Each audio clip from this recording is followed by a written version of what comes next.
भगवान विष्णु का बैकुंठ कैसा है और कहाँ स्थित है? पुराणों के अनुसार मरने के पश्चात पुण्य आत्माएं वैकुंठ धाम को जाती है। वैकुंठ धाम को गोलोक धाम भी कहा जाता है। इस धाम में भगवान विष्णु अपनी पत्नी महालक्ष्मी के साथ शेषनाग की सैया पर क्षीरसागर में निवास करते हैं। वैकुंठ लोक की स्थिति 3 जगह पर बताई गई है: धरती पर, समुद्र में तथा स्वर्ग के ऊपर।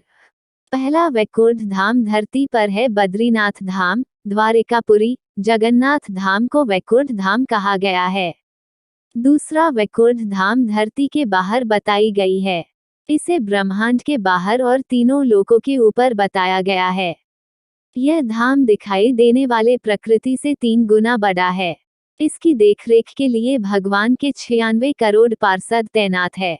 यहाँ भगवान विष्णु अपनी 4 पटरानियों श्रीदेवी, भूदेवी, नीला तथा महालक्ष्मी के साथ विराजमान है। तीसरा वैकुंठ धाम भगवान श्री कृष्ण की नगरी द्वारिका को कहा जाता है। कुछ इतिहासकारों के मुताबिक अरावली की पहाड़ी श्रृंखला पर कहीं वैकुंठ धाम बसाया गया था, जहां पर इंसान नहीं सिर्फ साधक ही रहते थे। भारत की भौगोलिक संरचना में अरावली प्राचीनतम पर्वत है।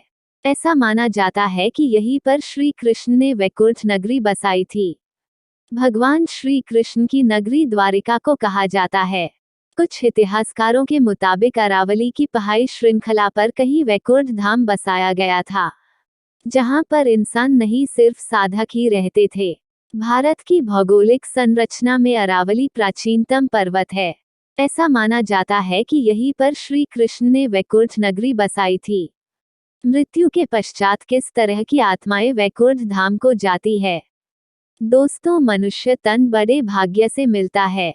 ऐसे में हर मनुष्य का एक ही उद्देश्य होता है, और वो है मुक्ति को प्राप्त करना, ताकि उसे दोबारा इस मृत्यु लोक में जन्म न लेना पड़े और वह आत्मा सदा सदा के लिए जन्म मरण के बंधन से मुक्त हो जाए।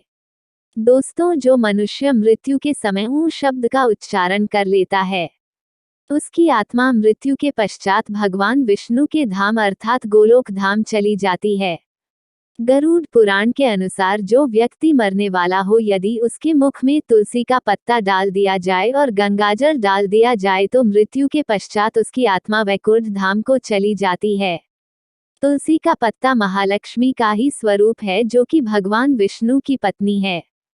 जो मनुष्य मृत्यु के समय मोहमाया का त्याग कर देता है और उस परमात्मा का ही ध्यान करता है, मृत्यु के पश्चात ऐसी आत्मा वैकुंठ धाम को जाती है।